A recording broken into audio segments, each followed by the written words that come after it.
Ok, donc là, on va continuer à revoir des points.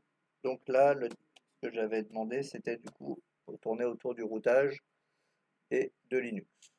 Bon, vu l'heure, effectivement, que j'ai pas lancé le desktop pour pouvoir effectivement configurer le pfSense à partir du LAN, chose que j'ai vu que vous avez effectivement lancé, donc ça c'était bien réagi.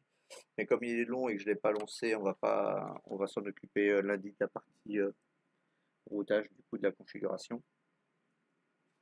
Et là on va voir les autres commandes entre temps.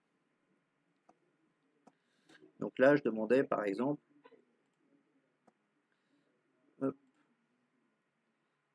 non, je vais directement prendre le SSH, ça sera plus lisible.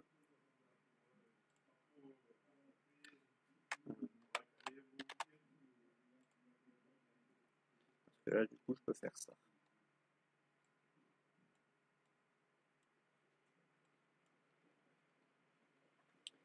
Voilà. Donc, est-ce que quelqu'un... attends, est-ce que j'avais encore le partage ici? Oui, j'avais encore le partage. Est-ce que du coup quelqu'un peut me donner la commande pour mettre à jour le système? Hein? Mais pas que. Crawl sudo, effectivement. apt update. Mais est-ce que c'est ça qui va mettre à jour le système? C'est ça. Donc il y a deux possibilités. Soit on fait en deux commandes, soit effectivement on peut faire le et commercial et sudo et upgrade. Oh, ouais, non, je crois qu'il n'y a pas besoin parce qu'il devrait prolonger.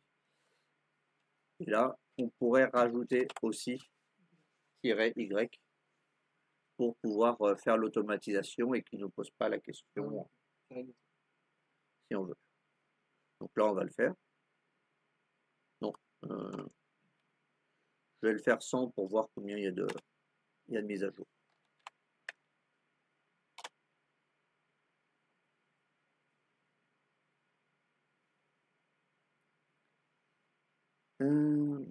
Ouais, il y a un problème de signature.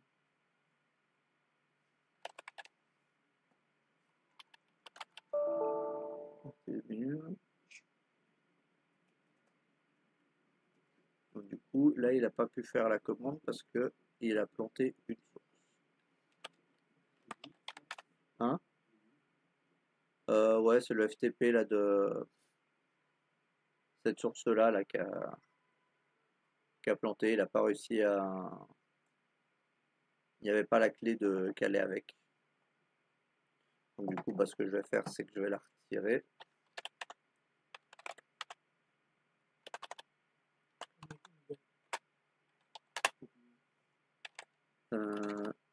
Sudo nano source.list.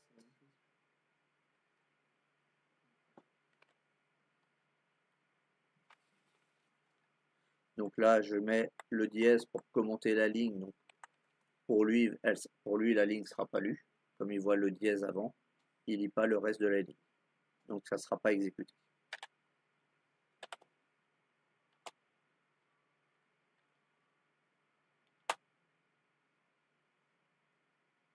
Hmm? De get apt-get, c'est ça? Ça, c'est l'ancienne commande. Ah, regarde. Donc non, il fallait remettre le sudo parce il a vu qu'il y avait 14 paquets. Par contre, quand il a essayé de continuer la commande, il a planté. Il a dit pas les droits. Donc il fallait bien remettre le...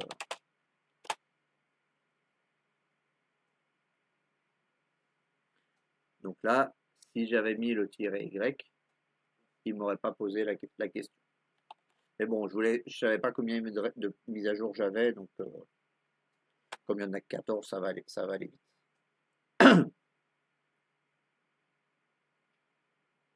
Voilà. Donc c'est bien ça. Sudo apt update et sudo apt upgrade. Donc sachant que vous pouvez faire d'abord la commande update et ensuite la commande upgrade. Vous n'êtes pas obligé forcément de le mettre les deux dans la même ligne. C'est juste que le double et commercial permet de dire qu'on va lancer une deuxième commande à la suite pour la séparation. Donc ça, c'est ce qu'il est conseillé de faire. Parce que des fois, on avait vu qu'il y avait des soucis, des fois, à installer certains éléments si toutes les mises à jour étaient pas faites. C'est pas toujours le cas, mais... Donc ici, je demandais de recréer les mêmes utilisateurs que dans le Windows. Donc du coup, ça c'était pour faire retravailler. Ah oui, non, d'abord. Vérifier l'installation du SSH. Est-ce que quelqu'un se souvient de la commande pour installer le SSH et du coup vérifier s'il est installé?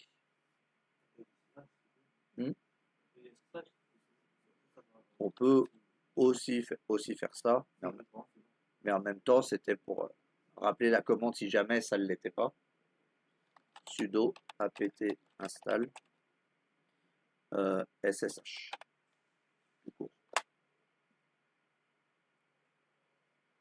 Et là, il sait que du coup, en mettant juste install SSH, il sait quel élément il doit aller chercher.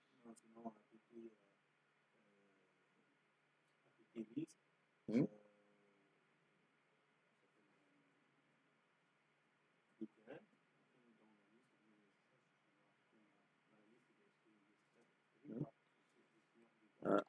Apt list,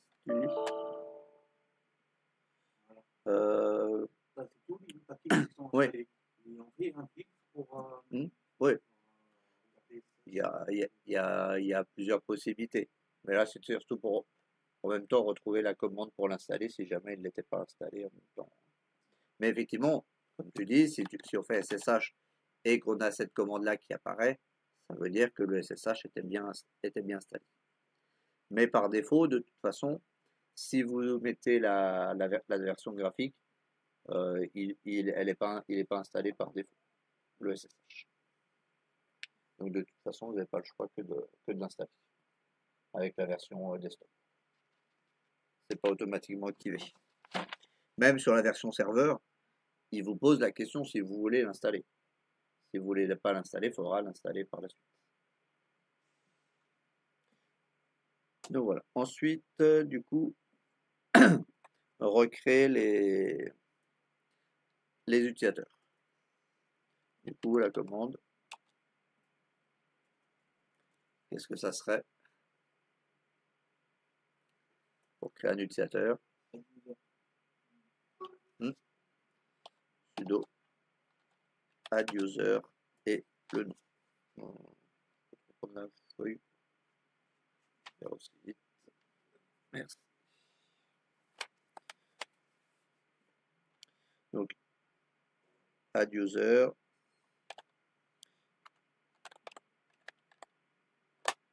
On va aller plus vite.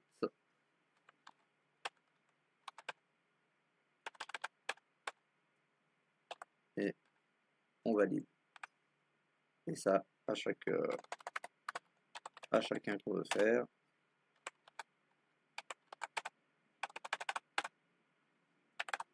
C'est pour ça qu'après, théoriquement, on peut créer aussi des scripts qui vont permettre, en utilisant le commande user add, qui vont permettre d'automatiser dans des scripts, plutôt que d'avoir à demander le mot de passe à chaque fois. Mais ça complexifie un petit peu les éléments. Mais là, au moins déjà, de connaître déjà les commandes de base. Oui,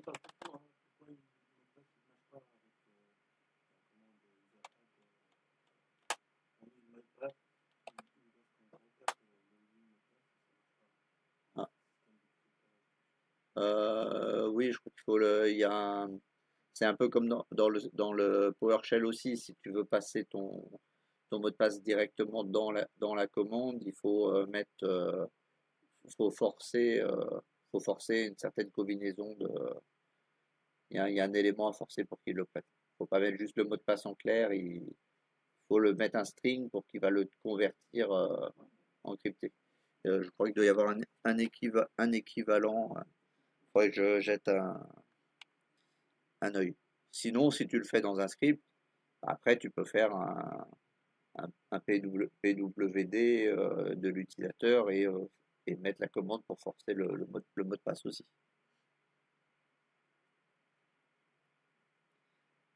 Donc j'étais Sophie. Donc, je pourrais peut-être te trouver la solution, mais il faudrait que je regarde. Mais je suis pas sûr ce week-end. Hmm. Et je pense que c'est juste il y a juste une syntaxe à mettre pour que ça marche.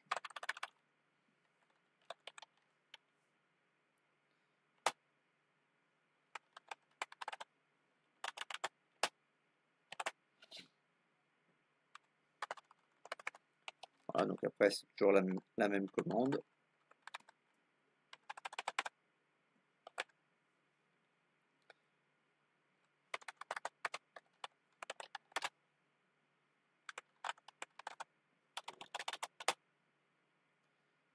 Euh,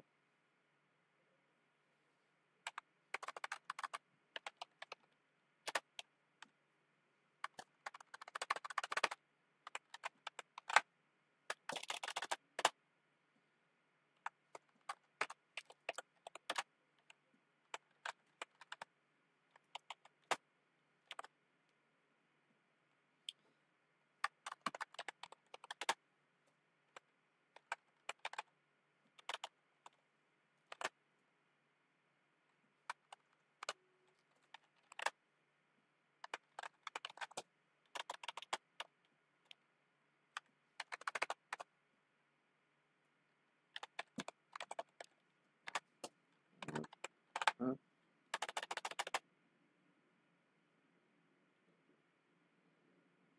Euh,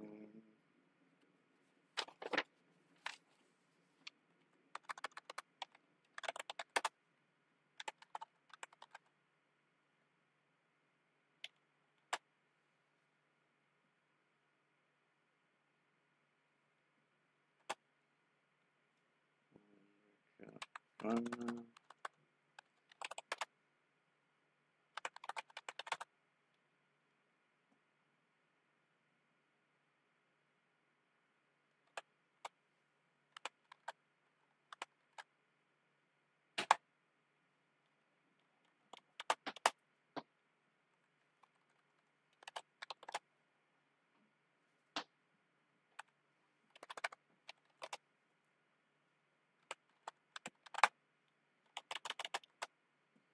Et un dernier.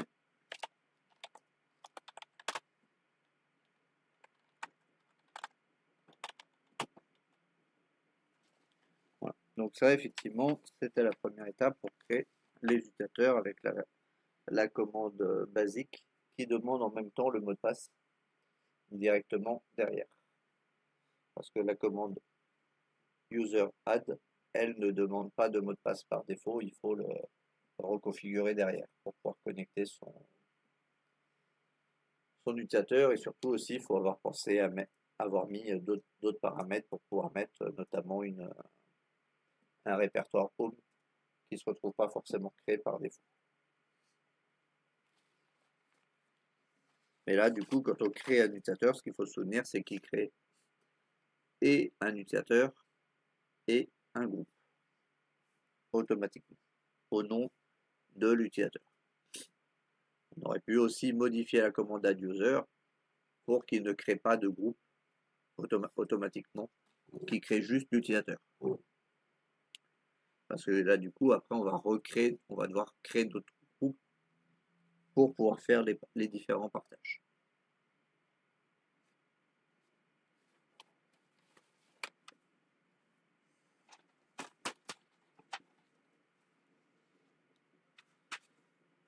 Euh, donc,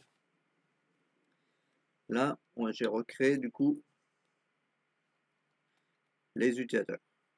Après, je demandais du coup de créer un répertoire entreprise et dans le répertoire qui se trouve dans MNT, et à l'intérieur de ce répertoire-là, de créer commun, direction, vente, secrétaire, atelier, comptable.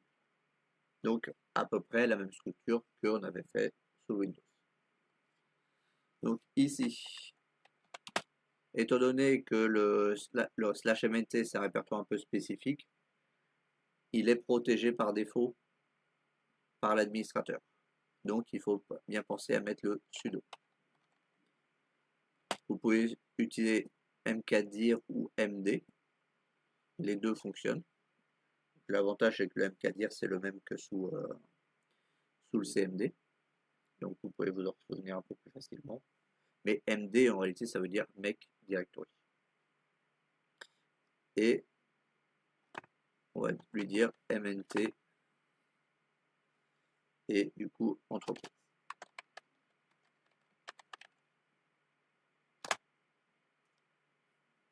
Donc là, maintenant il a créé mon répertoire. Je vais aller dedans pour vérifier. Donc la commande cd et le chemin où on veut aller. cd mnt et le ls qui va nous permettre de voir le contenu du répertoire. 4 c'est 4, je ne sais pas si tu peux voir le contenu d'un répertoire ou pas. Si je fais 4 slash mnt, non, tu peux pas parce que c'est un répertoire. 4 c'est pour un fichier. 4 c'est pour le contenu d'un fichier. C'est bien ce qui me semblait, mais je voulais vérifier quand même pour dire une bêtise. Non, c'est bien ce qui me semblait. Tu peux pas. 4 te permet pas de lister le contenu d'un répertoire. Par contre, il te montre le contenu d'un fichier. Bien ce qui me semblait, mais je préfère faire le test quand même. Des fois qu'il change un truc, ça aurait pu aussi. Ça aurait pu marcher comme ça. Donc ici, on fait le ls qui nous permet de voir qu'on a bien un répertoire entreprise. Par défaut, les répertoires sont affichés en bleu. Et les autres fichiers en blanc, si vous voyez du vert, ça veut dire que c'est un fichier exécutable. Et donc maintenant, c'est dans ce répertoire-là que je vais créer commun et compagnie. Donc, commun, normalement on peut, vente, et atelier.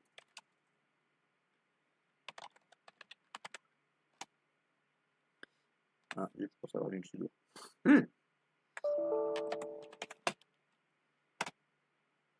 Et là, si je refais un LS, si je laisse dans CD entreprise,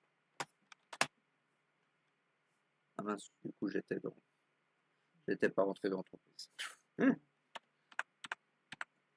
C'est pas grave, avec les flèches du haut, je vais reprendre les commandes pour reprendre ma commande. Et là, on voit qu'il m'a bien créé mes 6 répertoires du coup en une seule commande.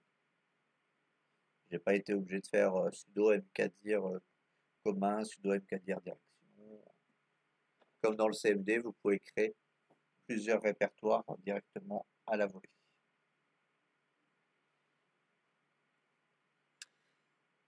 Donc jusque là, pas de souci particulier.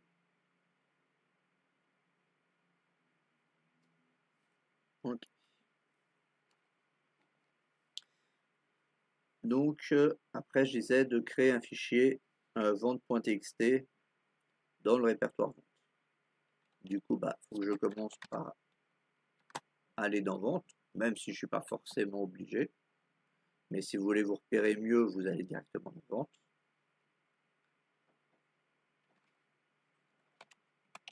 Et vous allez faire sudo nano vente.txt. Donc là, vous mettez quelque chose ou vous ne mettez rien, peu importe.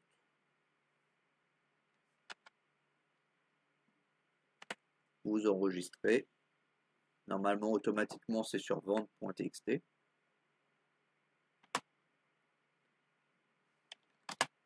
là, si on regarde, on a bien notre fichier vente.txt.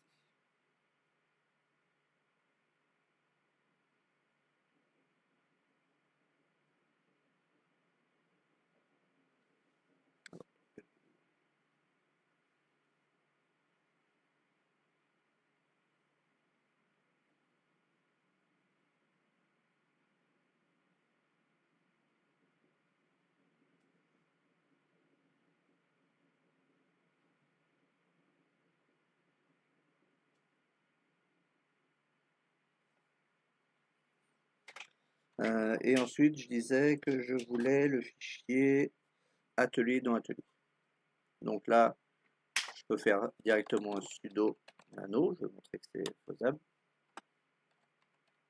/mnt /entreprise atelier. Et le atelier.txt. Donc là, bon, je mets quelque chose histoire de mettre quelque chose, mais on n'est absolument pas obligé de mettre quelque chose, il faut juste bien l'enregistrer. Et là, on voit bien qu'il va bien me l'enregistrer dans MNT, entreprise atelier. Donc, on n'est pas obligé forcément d'aller dans le répertoire où on veut enregistrer le fichier. Il suffit de mettre le chemin direct. Là, je vais aller voir. Je suis dans Atelier et on voit bien qu'il m'a bien créé mon fichier atelier.txt. Donc les deux sont valables, hein. Si vous préférez vous déplacer dans le répertoire avant de créer le fichier, libre à vous. Du moment qu'à la fin, il soit bien créé au bon nom, au bon endroit, ça marche.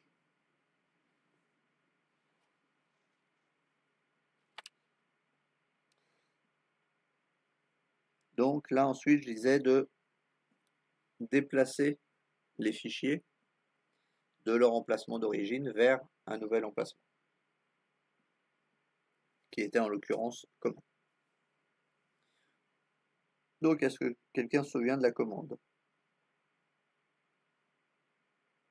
pour déplacer? C'est ça. Donc même principe que plus ou moins que de créer un fichier, sudo mv, le nom du fichier. Donc ici, je suis déjà dans Atelier, donc j'ai pas besoin de remettre tout le chemin parce que j'y suis déjà. Et ensuite, on fait un espace et on dit le chemin dans lequel on veut le mettre.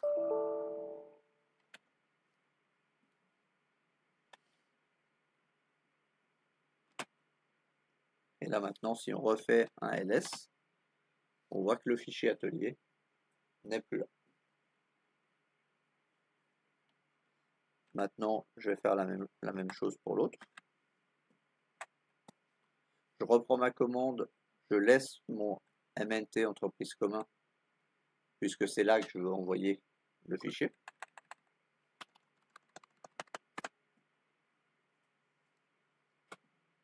Et là, j'ai dit que l'autre, c'était celui qui était dans vente. Donc, /mnt /entreprise /vente vente.txt. Et l'autre, après, la cible, j'y touche pas puisque j'ai déjà récupéré de la commande d'avant. Ou sinon, vous la retapez si vous n'avez pas récupéré la commande.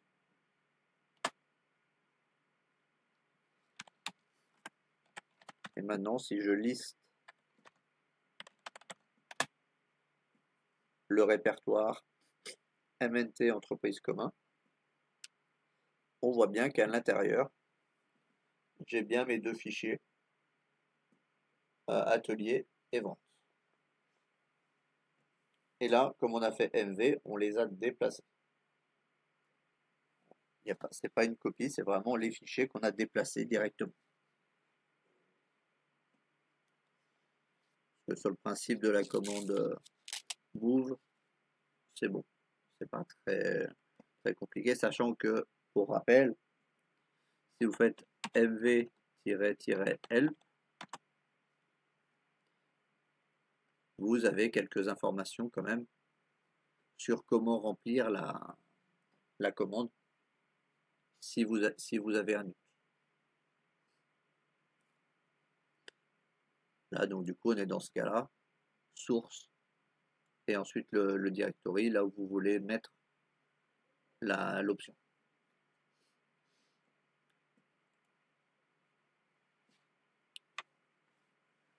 Et après, bah, c'est différentes options qui sont possibles d'utiliser, même si on n'a pas forcément besoin.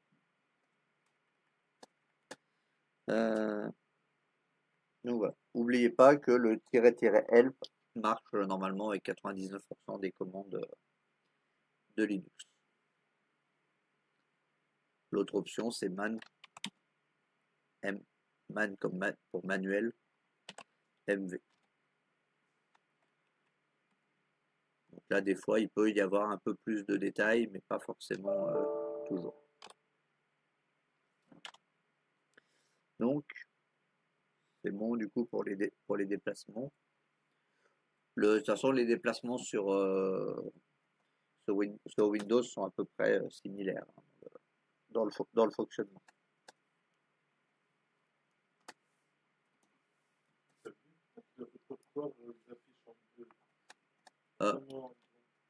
Bah après, tu utilises parce que toi, tu es dans l'interface, t'es dans l'interface directement ou tu es dans de le SSH? Ça va peut-être dépendre de la version des réglages. Après, toi, tu es dans la version graphique, c'est ça? D'Ubuntu? Ouais. Bon, je sais pas pourquoi ils te les affichent pas en bleu. Dans le CMD, en SSH. Ouais. Ouais, c'est bizarre. C'est bizarre. Bon. Après, des fois, que ça soit en bleu, c'est pas toujours très pratique parce que des fois, en fonction du bleu qu'il met et du fond d'arrière-plan, des fois, c'est pas très lisible le bleu. Donc là, ça va, ça l'est, mais des fois, ça l'est pas toujours. Si tu as un fond qui est plutôt gris au lieu de noir, le bleu est pas toujours lisible. Donc voilà, là, on l'a fait déplacer. Maintenant, on va faire la deuxième partie, qui est du coup la copie.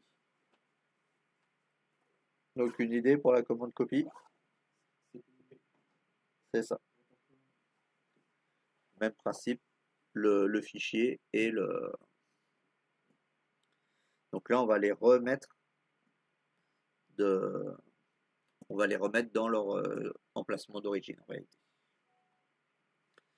Donc sudo cp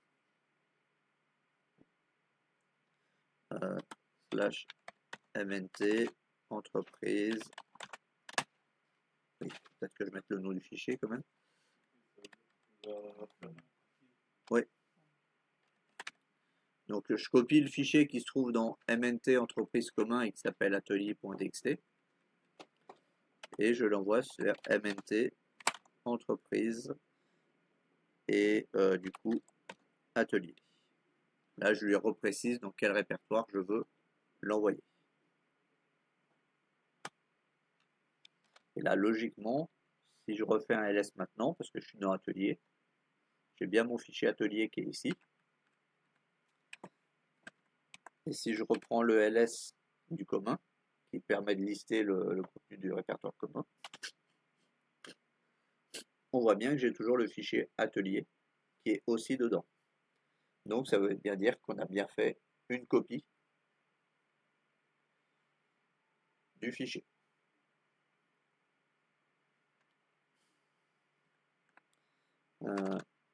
Ensuite, on va faire la même chose pour vente.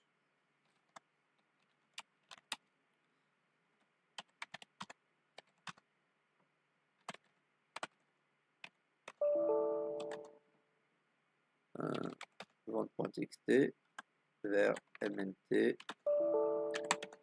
entreprise vente. Normalement, si vous ne mettez pas d'erreur, ça veut dire que c'est bon.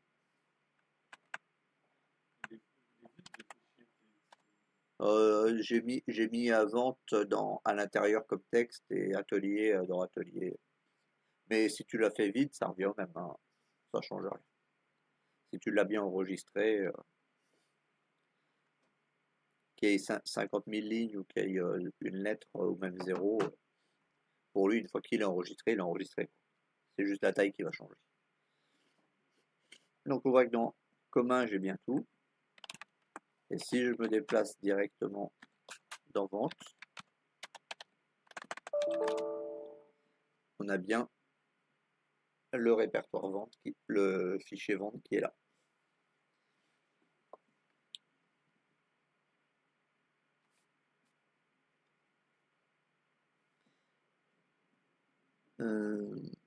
Donc du coup, c'est ça.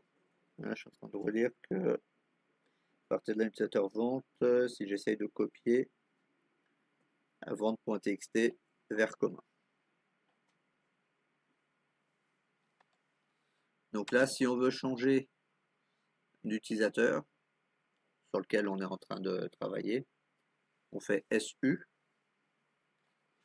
un utilisateur. Bon là, c'était un utilisateur du groupe vente, je ne sais plus qui était dans le vente, peu importe. On va dire que c'est Léa. Et après, il demande le mot de passe. Et donc là, vous savez que vous avez changé d'utilisateur parce que avant le nom de la machine, vous avez le nom de l'utilisateur. Et vous voyez, avant, on était sur PBX. Et là, on est sur Léa.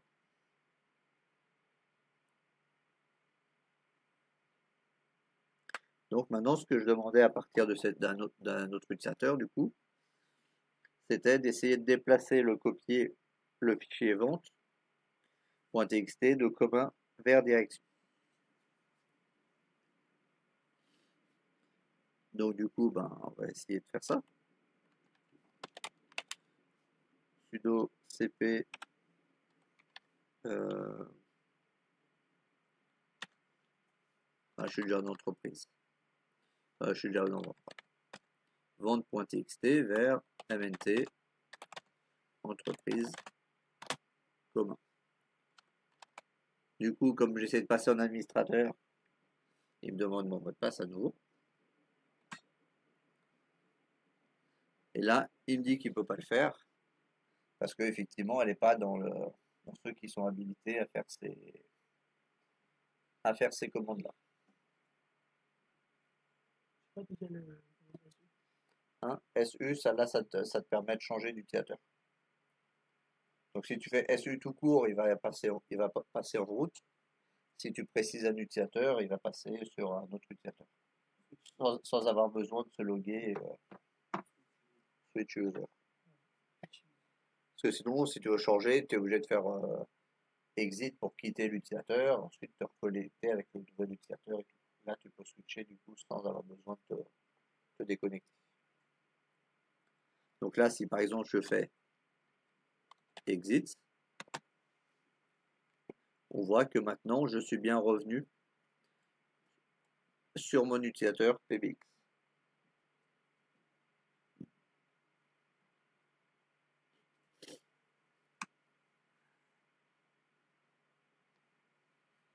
Ça, on va essayer. Et donc après, c'était du coup de modifier un peu justement les autorisations d'accès des différentes personnes. Pour que les rôles ne soient pas obligés de demander à un administrateur à chaque fois qu'ils veulent faire des modifications. Donc pour ça, alors là je vais revenir à la racine d'entreprise. Si vous faites un ls-al,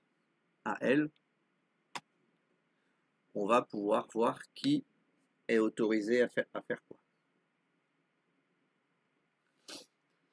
Donc il peut me rappeler un petit peu à quoi correspondent les différentes colonnes. Par exemple, c'est celle-ci là. Hein? Ouais. Enfin, ici, ça, là, celle que je montre, c'est les droits actuels. Ensuite, et ici, ça, c'est l'utilisateur propriétaire. Et ici, c'est le groupe utilisateur. Et tous ceux qui sont pas dans le groupe, qui sont pas ni propriétaires ni dans le groupe utilisateur, et bah du coup ils ont encore ils ont la troisième, le troisième droit. Là en lecture écriture, en lecture exécution. Read X pour exécution. Là le groupe, il a droit que lecture exécution aussi, mais par contre le propriétaire il a droit lecture écriture exécution. Donc du coup c'est ça qu'on va devoir modifier. Donc pour ça, on va devoir créer des groupes. Donc on pourrait utiliser le groupe d'une personne qui fait partie et mettre tout le monde dedans, mais là pour faire plus propre, on va créer directement des groupes, les groupes qui vont bien. Donc pour créer les groupes, c'est tout simple.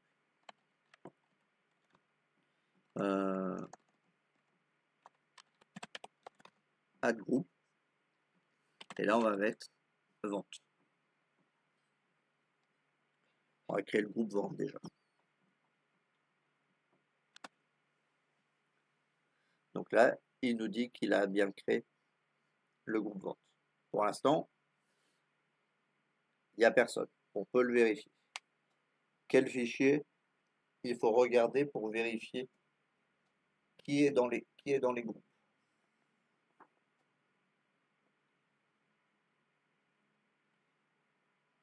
Là, il faudra que vous vous en souveniez pour l'examen. Il est assez régulièrement demandé.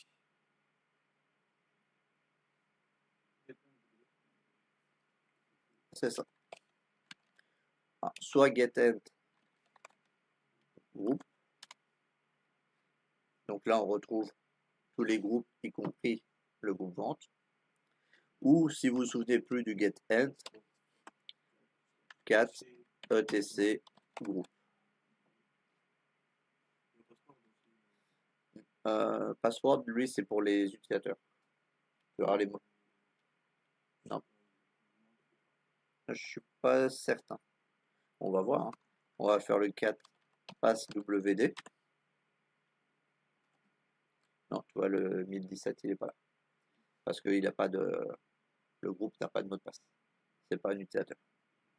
Ça, c'est le deuxième à souvenir. C'est le fichier passwd dans etc. Normalement, on peut faire aussi l'autre commande getEnt. Ah non, vas-y.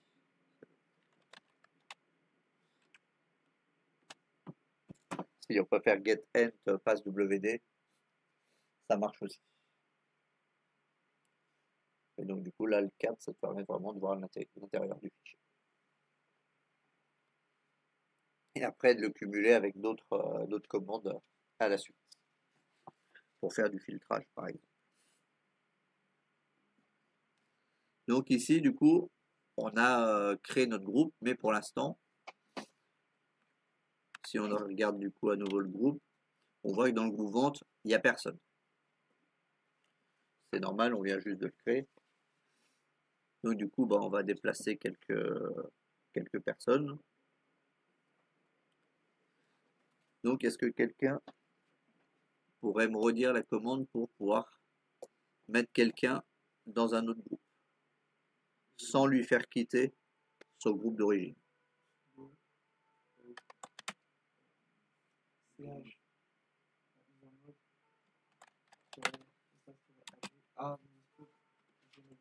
C'est ça. Le groupe où on veut mettre et le nom de la personne. On va mettre Léa par exemple. Et donc là, effectivement, c'est la commande, c'est user mode. Donc si à un moment dans un script ou quoi, vous voyez user mode et tout, bah vous savez que normalement c'est pour modifier un utilisateur. Et le le A c'est pour ajouter un groupe, et le G pour dire qu'on le garde dans le groupe aussi. Enfin, non, justement, le A ça va permettre d'ajouter sans quitter le groupe. Et le G c'est pour dire qu'on veut ajouter un groupe. Euh, Tu peux aussi changer des choses à partir à partir de là. C'est pas celle que j'utilise le plus. C'est la même chose. Hein? Est-ce que c'est la même chose que ça? Tu dis CH Group, CHGRP. Ouais, non, je pense que c'est GROUP. Parce que là, du coup, il le trouve pas, a priori. CH Group, il le. Hmm. CH même, Mood, Own. Ah non, d'accord, ok. CHGRP, oui, tu vas. C'est une modification du CH mode. Normalement, ça devrait être ça. Ça devrait être ça. Ça va te permettre de changer juste le groupe utilisateur sans forcément changer pour repréciser le groupe, le propriétaire. Le CH mode, tu peux changer le propriétaire et le groupe. Là, normalement, le CH groupe, tu vas pouvoir modifier que le groupe et non pas le propriétaire. Si le propriétaire, tu veux le laisser sur route, par exemple, tu peux laisser tout sur route et tu changes juste le groupe utilisateur. Donc normalement ça devrait être ça. Je n'ai pas utilisé, mais comme ça on peut faire.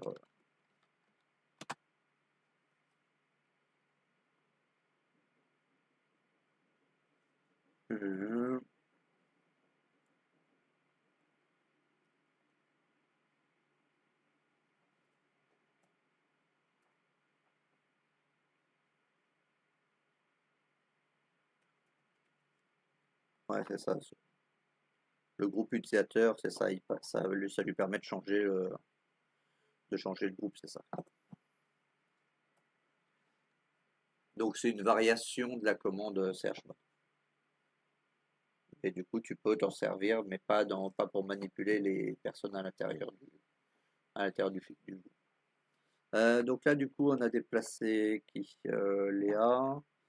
On va déplacer Camille, par exemple.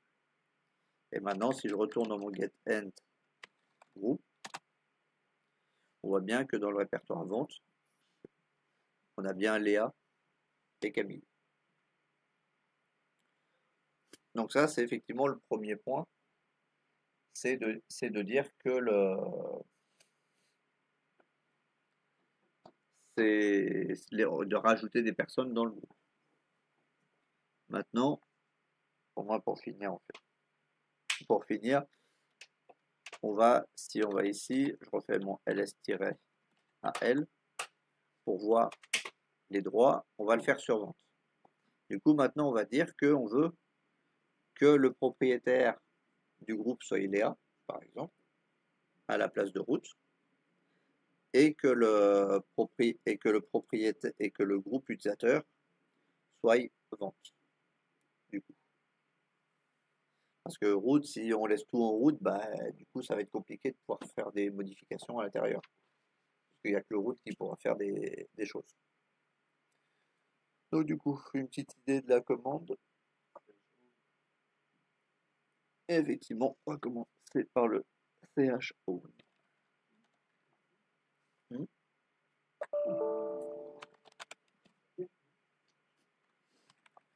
Sudo ch on. Ensuite, non,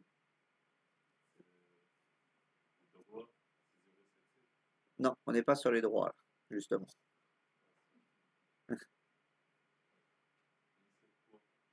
Là, ch on, c'est pour changer les propriétaires. C'est pour changer pour que ça soit plus route et route. Du coup, c'est on met d'abord l'utilisateur qui va devenir propriétaire. Donc là, je mets au hasard, hein, je n'ai pas regardé ma feuille, on va dire que c'est Léa par exemple, qui va devenir propriétaire à la place de route pour le répertoire vente. Et le groupe utilisateur, ça va être le répertoire vente. Comme ça, tous ceux qui seront dans vente auront un certain droit sur le répertoire. Et ceux qui sont ni Léa ni dans vente, eux, ils auront encore d'autres droits. Et ensuite, on dit le répertoire sur lequel on veut appliquer ces modifications. Donc le répertoire vente.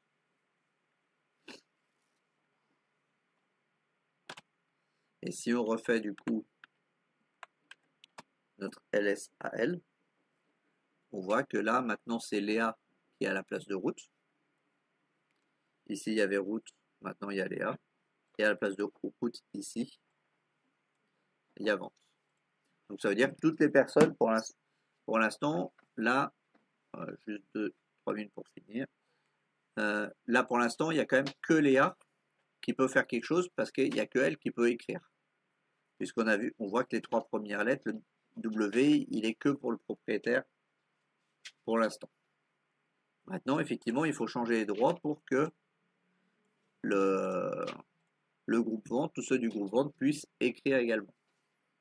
Donc du coup, là, c'est quelle commande? C'est effectivement la ch mode.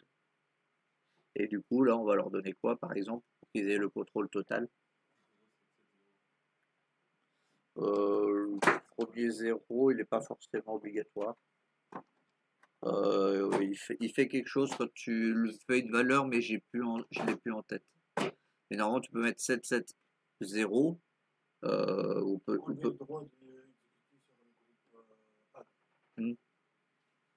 Après, donc, si tu mets 0, bah, du coup, là, ceux qui ne sont pas dans vente n'auront même pas accès à l'intérieur. Et ensuite, du coup, on dit que c'est sur vente, on veut l'appliquer. Là, on revérifie avec le ls à L.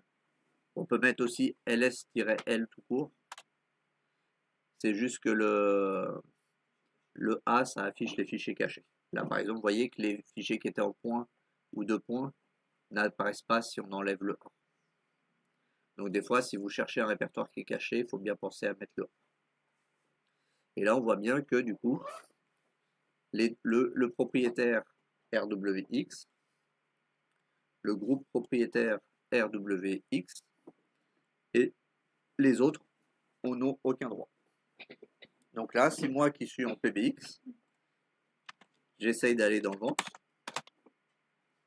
bah, du coup, je ne peux pas y aller parce que je n'ai pas les droits. Je ne suis pas je suis pas Léa, je ne suis pas vente. Donc du coup, je n'ai pas accès. Et juste pour vérifier tout dernier truc, juste pour la titre de vérification,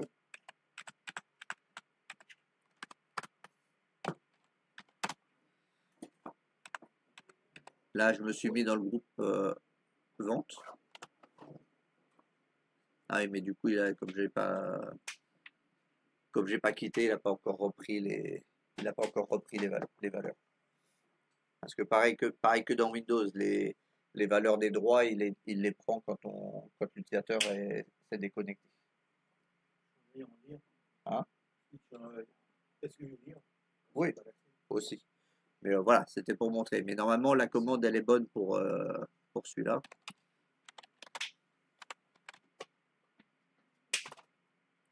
Et donc, CD. Et on voit que du coup, on est bien dedans. On peut faire un nano vente. J'ai plus besoin de mettre le sudo, puisque c'est elle qui est propriétaire de toute façon, et elle est dans le groupe qui a tous les droits. Ah bah si, avec. Ah oui, parce que la racine, elle est de MNT, elle est bloquée. Donc j'aurais dû mettre dans un autre répertoire. C'est le principe, c'était de reprendre les commandes déjà. Exit, non, je ne veux pas enregistrer. Voilà. Donc là, on a quand même rebalayé la plupart de commandes de base et qui peuvent vous être interrogées dessus, soit en questionnaire, soit de toute façon en manipulation, où ils peuvent vous demander de créer un utilisateur, de changer un utilisateur de groupe, changer l'UID d'un utilisateur, ce genre de choses. Changer les droits d'un répertoire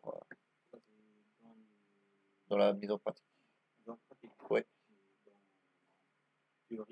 Dans la théorie, il peut y avoir des commandes, pas forcément en pratique, mais une série de commandes qu'on vous demande qu'est-ce que ça fait. Qu'est-ce que fait telle commande? Bah, j'aurai une commande, un CH mode d'un répertoire avec un certain nom d'utilisateur, de groupe et tout, et on vous demande d'expliquer à quoi sert la commande. Donc, bah, là, il faut expliquer que ça change le propriétaire du groupe, ou que ça change que le propriétaire ou que ça change que le groupe utilisateur en fonction de comment la commande est faite. Et après, du coup, bah, de dire que ça change pour tel répertoire et dire que voilà, c'est expliquer la commande. Ça peut être aussi dans le questionnaire théorique. Il peut y avoir les deux. Mais dans ces cas-là, c'est juste d'expliquer les commandes, c'est pas de réaliser la commande. Voilà. Bon, bah, sur ce, je vous souhaite un bon week-end. Bon, c'est quand même à réviser, finir les DP et tout. Du coup, on n'a pas vu ça. Il faut vraiment qu'on le fasse lundi. Il faut vraiment que lundi, on fasse les ordres de passage et tout.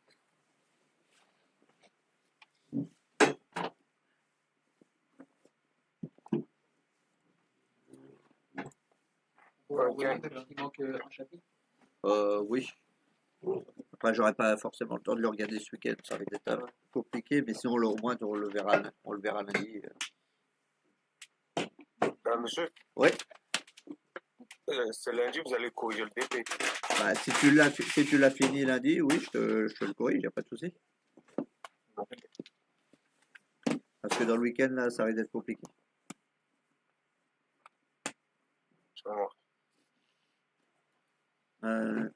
Gobi, tu es là ou pas? Ok.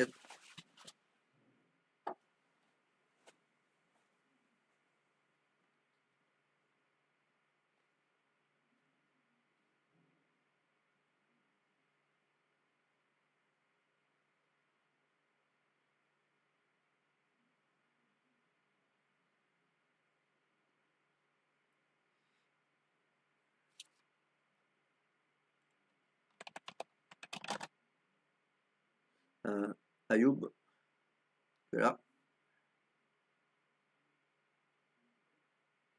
Ouais. Du coup, savoir, du coup, tu en étais dans le DP. J'ai fini la première partie, enfin plus ou D'accord. moins, et bah, c'est la deuxième partie, le deuxième bloc de compétences. Ok. Bon, c'est d'avancer un maximum aussi ce week-end, quoi, pour rendre pour mercredi. Du coup. Ouais. Ok. Ça marche. Et du coup, le test, on le passe mercredi, c'est ça? Oui, s'il n'y a pas un changement, normalement, c'est mercredi. Je vous tiens au courant de toute façon. Encore.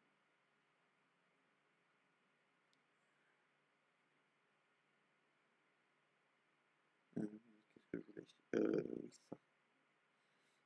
Non, pas week-end alors, du coup. Ouais, bon, ok.